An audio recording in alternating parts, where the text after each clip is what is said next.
ಸಂಗನವರು ವಿಧಾನಸೌಧದ ಮೇಲೆ ಬರೆಸಿದ್ದಾರೆ. ಜನರ ಕೆಲಸ ಏನಂತ? ದೇವರ ಕೆಲಸ. ಜನರ ಕೆಲಸ ದೇವರ ಕೆಲಸ. ಇದು ಜ್ಞಾಪಕ ಇಟ್ಕೊಂಡಿದ್ರೆ ಸಾಕು. ಒಳ್ಳೆಯವರು ಇದ್ದಾರೆ, ಕೆಟ್ಟವರು ಇದ್ದಾರೆ, ರಾಜಕೀಯ ಕ್ಷೇತ್ರದಲ್ಲೂ ಇದ್ದಾರೆ, ಅಧಿಕಾರಿಗಳು ಕೂಡ ಇದ್ದಾರೆ. ನಾವೆಲ್ಲರೂ ಕೂಡ ಮಾಡಬೇಕಾಗಿರ್ತಕ್ಕಂಥದ್ದು ಜನರ ಕೆಲಸವನ್ನ ದೇವ್ರ ಕೆಲಸ ಅಂತ ತಿಳ್ಕೊಂಡು ಮಾಡ್ಕೊಳ್ಬೇಕು ಅಷ್ಟೇ. ಅವ್ರಿಗೋಸ್ಕರ ನಾವೆಲ್ಲ ಇರೋದು. ನಾವೆಲ್ಲ ಚುನಾಯಿತ ಪ್ರತಿನಿಧಿಗಳು, ಅವರ ಪ್ರತಿನಿಧಿಗಳಾಗಿ ಬಂದಿರತಕ್ಕಂಥದ್ದು. ನೀವೆಲ್ಲ ಆಯ್ಕೆಯಾಗಿ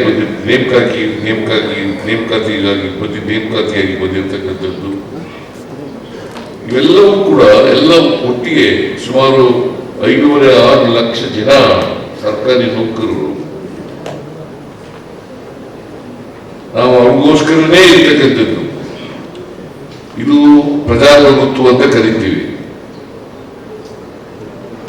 ಜನರಿಂದ ಆಯ್ಕೆಯಾದಂಥವ್ರು ನಾವು, ಜನರಿಂದ ನೇಮಿಸಲ್ಪಟ್ಟವರು ನೀವು, ಸರ್ಕಾರ ನೇಮಿಸಲ್ಪಟ್ಟವರು ನೀವು. ನಾವಿಬ್ಬರು ಸೇರಿ ಅವ್ರ ಕೆಲಸ ಮಾಡಬೇಕು. ಅದನ್ನು ಜ್ಞಾಪಕ ಇಟ್ಕೊಂಡ್ರೆ ಸಾಕು. ಅದಕ್ಕೂ